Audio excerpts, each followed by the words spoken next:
Welcome to lesson 10.14. In this video, we'll be discussing Taylor and Maclaurin series.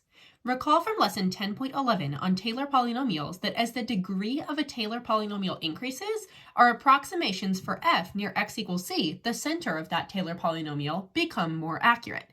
If that statement doesn't sound familiar to you, or if you're not sure what a Taylor polynomial is, I do have a separate video on Taylor polynomials, and I recommend that you review that before coming back to this video. What we're going to be thinking about in this video is what could happen if we have an infinite number of terms in that Taylor polynomial. Obviously, our approximation is going to get a lot better, and it's going to get so close to the point where it's not even an approximation anymore. It's the actual value of that function. So let's take a look at what a Taylor series is. If f of x has derivatives for all orders at x equals c, which remember, that's just the center of the Taylor series, then we can create a Taylor series for f of x that equals f of x for values within the interval of convergence. This sounds a bit complicated, but it's going to make a lot more sense once we go over some examples. Now, the formula that you need to know looks very, very similar to the formula that we used for Taylor polynomials. When we were writing a Taylor polynomial, we used this section, and we went all the way up until a specific value, n, and maybe n was 3 or 4 or 5, or maybe even something like 6 or 7, but n stopped at some point. That meant that the value that we got for our Taylor polynomial was an approximation. It was not the actual value of the function f at that point. However, now what we're doing is we are summing up all of the values from n equals 0 to infinity of that general term of our Taylor polynomial. So if we have the nth derivative of f at x equals c, which is this term right here, times x minus c to the power of n over n factorial, that's how we get those terms of a Taylor polynomial and a Taylor series. Now for a Taylor series, notice that n is going all the way up until infinity. So that's thinking about what would happen if we have an infinite number of terms here. Notice that I also said this is equal to f of x. It's not just an approximation for f of x. The actual series, where we have n going all the way up to infinity, is equal to f of x. When c, our center, is equal to 0, we call this a Maclaurin series, just like we called a Taylor polynomial centered at x equals 0 a Maclaurin polynomial. So again, how is this different from a Taylor polynomial?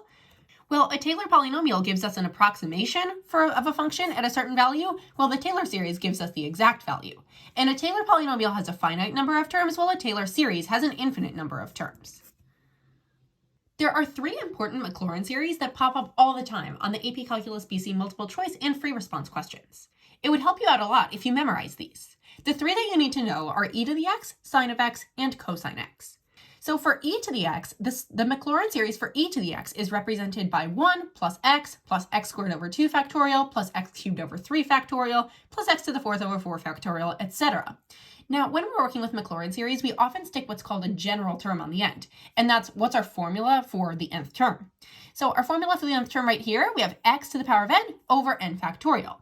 Hopefully that makes a lot of sense looking at these couple of example terms. Now we can also write e to the x as the series from n equals 0 to infinity of that general term, x to the power of n over n factorial.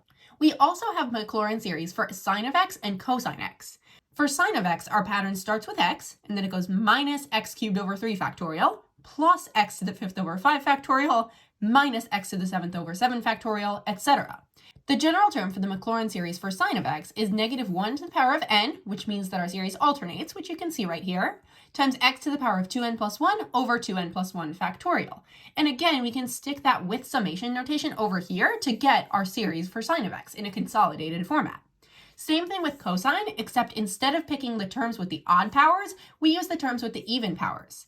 The Maclaurin series for cosine x is 1 minus x squared over 2 factorial plus x to the 4th over 4 factorial minus x to the 6th over 6 factorial, etc. And our general term is negative 1 to the power of n times x to the power of 2n over 2n factorial.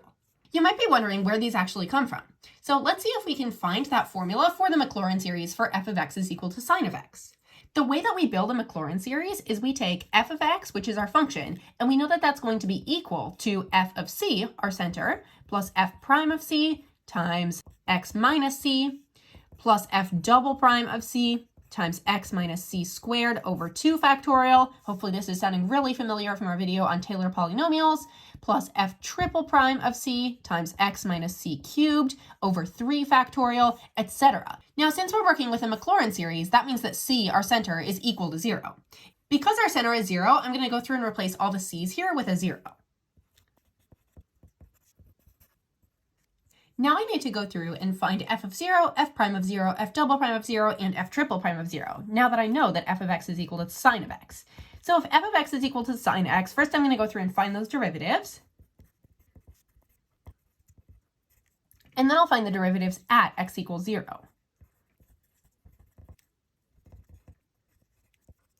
Then I can go through and plug these values into this original function. So I would have f of x is equal to f of 0, which is 0, plus f prime of 0, which is 1 times x. So my first term is just going to be a 1x or an x, plus f double prime of 0, and f double prime of 0 is equal to 0. So this entire term is equal to 0. Then we'll do f triple prime of 0, which is negative 1. So we have minus, and then x cubed over 3 factorial is what's left. Now, we didn't get a ton of terms because every other term has a derivative of 0, so it's canceling out here. But hopefully you can see the start of this pattern for sine of x. That's how we get our first two terms. And if we were to continue this one, we would get plus x to the 5th over 5 factorial, minus x to the 7th over 7 factorial, etc.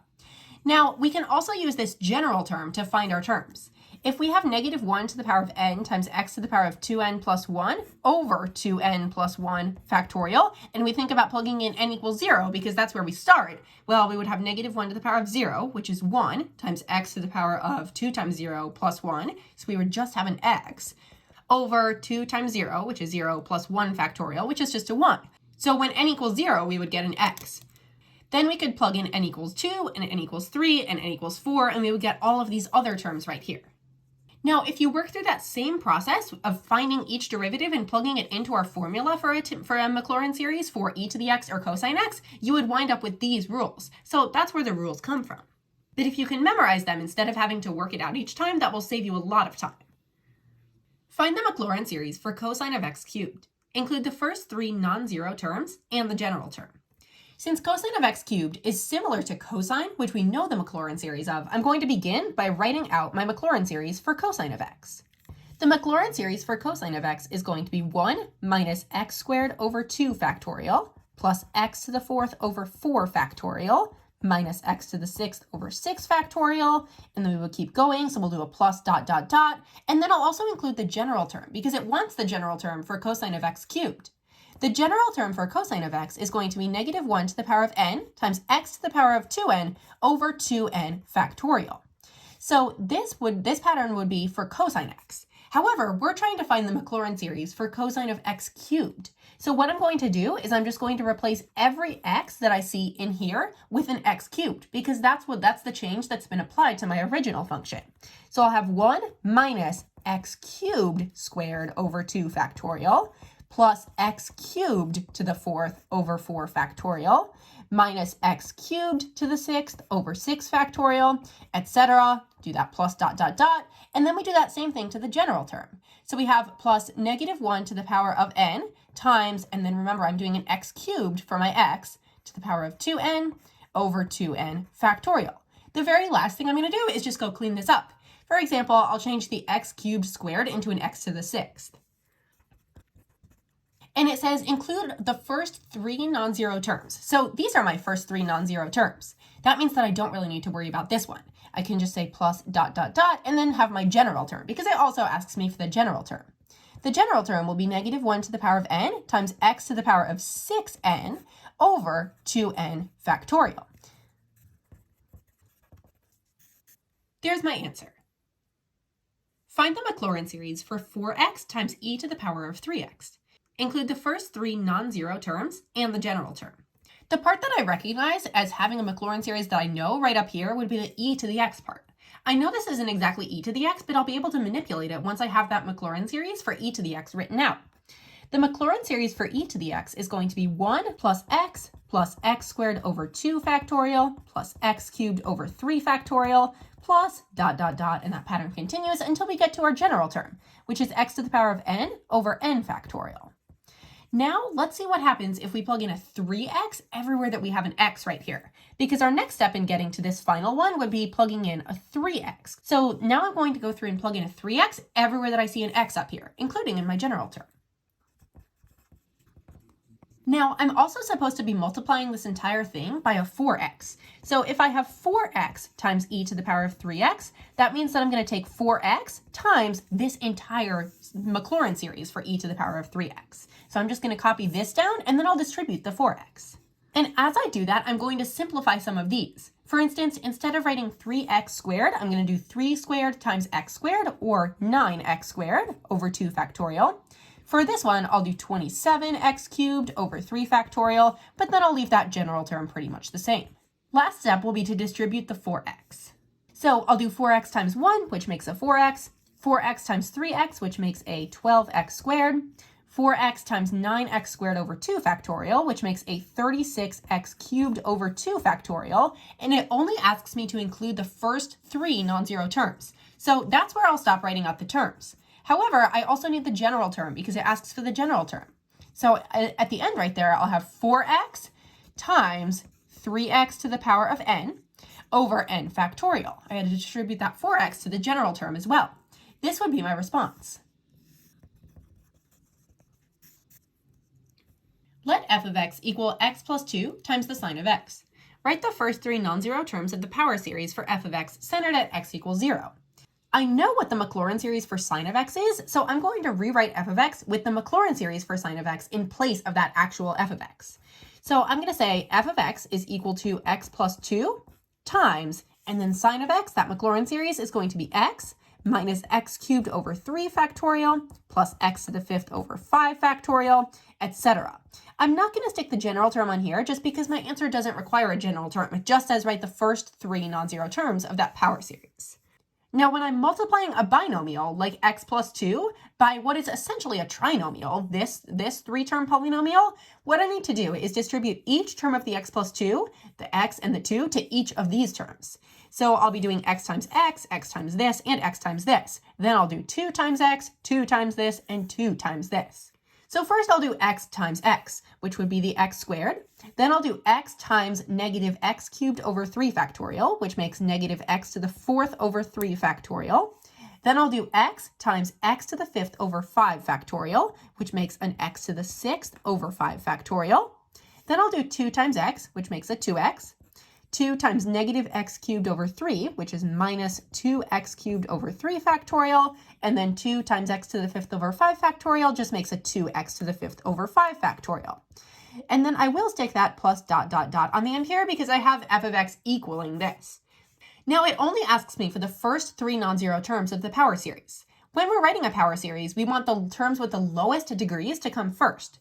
So if I were to write this out and rearrange the terms so that it's in the proper order, I would put my 2x first. I would have 2x plus x squared, which is my next degree, minus 2x cubed over 3 factorial, and then it really only asks me for those first 3 terms. So at that point, I'm just going to do a plus dot dot dot. And all of those other terms that we had up here are included in that plus dot dot dot. So these would be the first 3 terms. Now we're going to work through some multiple choice questions relating to this topic. Some of the MCQs can be quite challenging, but we're going to start with the simple ones and then work our way up. This first one says, if f of x is equal to x times e to the x minus x squared, which of the following is the Taylor series for f about x equals 0? Remember, a Taylor series about x equals 0 is the same thing as a Maclaurin series. Now, I know what the Taylor series of e to the x about x equals 0 would be. So what I'm going to do is I'm going to recopy f of x, but instead of writing e to the x as e to the x, I'm going to write e to the x as its Maclaurin series right there. So I'll have x times the Maclaurin series for e to the x, which is 1 plus x squared over 2 factorial, plus x cubed over 3 factorial, plus x to the 4th over 4 factorial, etc. And then I have that minus x squared after that. Don't forget that portion on the end. Now what I'm going to do is distribute this x, because as this is right now, it doesn't match any of my answer choices. And then still, don't forget that we have these 2 terms on the end. We still have that minus x squared. Notice how at the beginning right here, we have a positive x plus x squared. And at the end, we have a negative x minus x squared. Those 2 are going to cancel each other out. So really what we're left with for f of x should be this middle portion right here. We have x cubed over 2 factorial plus x to the 4th over 3 factorial plus x to the 5th over 4 factorial, etc. Now this most closely matches answer choice A. We don't have that x to the 6th over 5 factorial, but the only reason that we don't have that in our work over here is because I didn't write a plus x to the 5th over 5 factorial when I was writing out the Maclaurin series for e to the x. That's fine though, because it's just included in this plus ... right here, and it still follows the same pattern. Which of the following is the Maclaurin series defined by the function f of x equals 2 times cosine x plus sine of x? Since we're looking for a Maclaurin series, I'm going to write out the Maclaurin series for cosine x and sine of x individually. So when I write out f of x, instead of writing cosine x and sine x, I'll write those Maclaurin series. So we'll still have that 2, but then inside the parentheses, instead of cosine x, I know that the Maclaurin series for cosine x, we're going to be doing the even terms. So we have 1 minus x squared over 2 factorial plus x to the 4th over 4 factorial minus x to the 6th over 6 factorial, etc. Then for sine of x, because we're adding sine of x, which would be x minus x cubed over 3 factorial plus x to the 5th over 5 factorial minus x to the 7th over 7 factorial, etc. Then I just need to do a bit of cleanup to make this match one of these. So the first thing I'm going to do is I'm going to combine these so that they're in the right order. We're going to write them in order of ascending power. So we'll start with the 2 out front. First we have a constant, which is a 1. We have a term with degree 1, and that's just a plus x. So we have plus x, then we go to this one, and we have minus x squared over 2 factorial. Then we go to this one, and we have minus x cubed over 3 factorial. Then we go back, and we have plus x to the 4th over 4 factorial. And then that pattern is going to continue. Now, is it super important that we actually write out what those terms are? No, it's not critical. We can just do a plus ... and then match it to the answer choice that continues that pattern. The last step here would be to distribute the 2, and then it also looks like we need to evaluate the factorials because none of the answer choices have factorials in them. Now that I've distributed the 2, it's time to evaluate the factorials. So the first 2 terms can stay as they are because they don't have factorials. That's just a 2 plus 2x. Then we have negative 2x squared over 2 factorial. 2 factorial is a 2, so this is just going to be negative x squared. Then 3 factorial is 6. Negative 2/6 is the same thing as negative 1/3. In this case, we're going to have negative x cubed over 3. And then for our last one, we have 2 over 4 factorial. 4 factorial is 24. So we'll have plus x to the 4th over 12 when we simplify that. This matches answer choice D. So choice D is our correct answer here. A function f has Maclaurin series given by 1 plus x cubed plus x to the 6th over 2 factorial plus x to the 9th over 3 factorial plus ... and then we have our general term plus x to the power of 3n over n factorial. Which of the following is an expression for f of x? These problems tend to be a little bit more challenging because if we are just given the actual function and we have to write the Maclaurin series, that's not too bad. That's what we were doing in those previous multiple choice questions.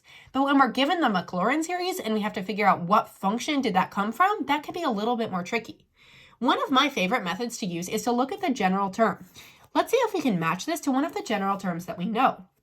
So we have this general term of x to the power of 3n over n factorial. Well, that looks really similar to our Maclaurin series general term for e to the x. If we are taking e to the x, we know e to the x is equal to the series from n equals 0 to infinity of x to the power of n over n factorial. So our general term right there is x to the power of n over n factorial, which is really similar to this one right here. It looks like in this situation, they just plugged in an x cubed instead of a regular x. If they've replaced the x with an x cubed in the general term or in the a sub n term for our series right here, that means that we also need to replace this x with an x cubed. So if we have e to the power of x cubed, that is going to be equal to the series from n equals 0 to infinity of this expression. Therefore, we know that our original function f of x was equal to e to the power of x cubed. The other way that you can do this one is by looking at these terms. You might be able to recognize that our Maclaurin series for e to the x looks like 1 plus x squared over 2 factorial plus x cubed over 3 factorial, etc. And then you would be able to see, okay, well, they've plugged in an x cubed because our power is getting multiplied by a 3 each time. That way works as well. Now, alternatively, if you're just really stuck on one of these, what you can do is you can just start writing out the Maclaurin series for each of these and then seeing which one matches this. That method is not as efficient, but it does work. The Maclaurin series of a function g of x is given by negative x to the 5th over 3 factorial plus x to the 7th over 5 factorial minus x to the 9th over 7 factorial, etc. plus negative 1 to the power of n times x to the power of 2n plus 3 over 2n plus 1 factorial. Which of the following is an expression for g of x? This is another one of those kind of tricky problems where now we're being given the series and we have to figure out which function produced that Maclaurin series. So let's take a look at this series right here and let's see what does this kind of resemble? Well, we know that if we have sine of x, our general term for sine of x is going to be very similar to this one. Our general term for the Maclaurin series for sine of x would be negative 1 to the power of n times x to the power of 2n plus 1 over 2n plus 1 factorial. So I'm guessing that our answer probably had something to do with sine of x, so it's probably not going to be choice C. Now, how did they manipulate this general term for sine of x to get this term, where instead of having an x to the power of 2n plus 1, they have an x to the power of 2n plus 3? Well, if you take negative 1 to the power of n and you say that's x to the power of 2n plus 1, and then you also multiply that numerator by x squared, when you combine these two, you would be taking x to the power of 2n plus 1 plus 2, or x to the power of 2n plus 3. So we would have that over 2n plus 1 factorial. So what did they really do with this one? They took our general term for sine of x and they multiplied it by an x squared. That means that if we take x squared times the sine of x, that's going to produce a general term that looks like this. So I'm thinking that my answer is going to be choice B because I see that we have this x squared times the sine of x. But what does this minus x cubed have to do with it? Because I've narrowed my answer down at this point, I'm going to write out the Maclaurin series for this function. So I would have x squared times, and then I'll put my Maclaurin series for sine of x right there in those parentheses. That would be x minus x cubed over 3 factorial plus x to the 5th over 5 factorial minus x to the 7th over 7 factorial, etc. And my general term for sine of x, remember, is going to be negative 1 to the power of n times x to the power of 2n plus 1 over 2n plus 1 factorial. And then I have that minus x cubed on the end. So now let's distribute the x squared. We would get x cubed minus x to the 5th over 3 factorial plus x to the 7th over 5 factorial minus x to the 9th over 7 factorial plus ... Then we do our general term. We would have negative 1 to the power of n times, and then this is that process that we went through before. If we have x squared times x to the power of 2n plus 1, that's going to make an x to the power of 2n plus 3 over 2n plus 1 factorial minus x cubed on the end. Now, this x cubed and this x cubed are going to cancel out, which would make my Maclaurin series start with negative x to the 5th over 3 factorial, which is exactly how this given Maclaurin series starts. Therefore, we know that choice B is going to be the correct answer. For x being greater than 0, the power series 1 minus x squared over 3 factorial plus x to the 4th over 5 factorial minus x to the 6th over 7 factorial plus that general term of negative 1 to the power of n times x to the power of 2n over 2n plus 1 factorial converges to which of the following? And then it gives us a whole bunch of expressions. This one is worded in a slightly different way than our previous multiple choice questions, but it's asking us the same thing. It's saying which function has the Maclaurin series represented by this right here. This Maclaurin series looks similar to my Maclaurin series for sine of x, but it's not exact. The Maclaurin series for sine of x, or I guess I'll just write out the power series for sine of x in summation notation, would be equal to the series from n equals 0 to infinity of negative 1 to the power of n times x to the power of 2n plus 1 over 2n plus 1 factorial. So this looks really, really similar to this general term right here. But the only difference is that we have x to the power of 2n plus 1, while they have x to the power of 2n. So we had that plus 1 somewhere. Now, remember that if we have something like x to the power of 2n times x to the power of 1, that's equal to x to the power of 2n plus 1. So we know that this is not going to be the Maclaurin series for sine of x, so we can eliminate answer choice A. And it's also not choice B, it's not cosine of x. But what about choice C, where we have a sine of x in it, but it's not exactly just a plain sine of x? If we take the sine of x and we divide that by x, that means that we're going to need to divide this general term by an x as well. So this would be equal to the series from n equals 0 to infinity of negative 1 to the power of n times x to the power of 2n plus 1 over 2n plus 1 factorial times an x. We put a new x in that denominator. Now, this is really an x to the power of 1. And maybe you can kind of see where we're going with this one now. If we have x to the power of 2n plus 1 over x to the power of 1, we can subtract this. So we would have x to the power of 2n plus 1 minus 1, or just an x to the power of 2n. So this would be equal to the series from n equals 0 to infinity of negative 1 to the power of n times x to the power of 2n over 2n plus 1 factorial. Now, we see that this exactly matches our general term right up here, negative 1 times x to the power of 2n over 2n plus 1 factorial. So our original function that we were working with was the sine of x over x. That means that choice C is our correct answer here. Now, you could also work with these terms. If you wanted to verify your answer, you could take this series right here and you could say, okay, I'm going to plug in n equals 0. If n equals 0, we would have negative 1 to the power of 0, which is 1, times x to the power of 2 times 0, which is also 1, over 2 times 0, so 0 plus 1 factorial. So that first term is just going to wind up being a 1. Then for our next term, we would plug in n equals 1, and we would have a negative 1 right here, because negative 1 to the power of 1 is negative 1. And then we would have x to the power of 2 times 1, or x squared, over 2 times 1 plus 1, or 3 factorial. So that seems to be matching our power series so far. You could continue to work that pattern if you want to, but you don't have to once you're at this point. What is the sum of the series 1 plus the natural log of 4 plus the natural log of 4 squared over 2 factorial plus ... and then we have our general term plus the natural log of 4 to the power of n over n factorial? This one's interesting because I don't see any x's in here.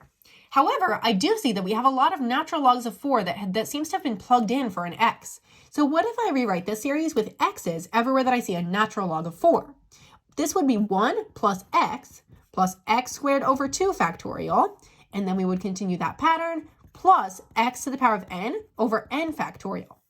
This Maclaurin series is equal to e to the x. The Maclaurin series for e to the x is equal to this. But what do they have instead of an x in this series? Well, they have a natural log of 4, so we know that x is equal to the natural log of 4. So if we're trying to find the sum of this series, all we do is we take our e to the power of x function and we plug in a natural log of 4 for x, because that's the value of x that they're evaluating the series at. So e to the power of the natural log of 4, the e and the natural log cancel, and we're left with a 4. Therefore, choice A is correct. All right, this is one of our trickiest multiple choice questions. What is the sum of the series from n equals 0 to infinity of negative 1 to the power of n times pi to the power of 2n plus 1 over 2n factorial? And then they wrote out some terms of this series right here. Now, it looks like instead of using x's in here, they put pi's in there, which means that they took some function and evaluated it at pi. Our job is to figure out what is that function. Once we know what the function is that's represented by this series, we can just plug in a pi to that function and get our answer.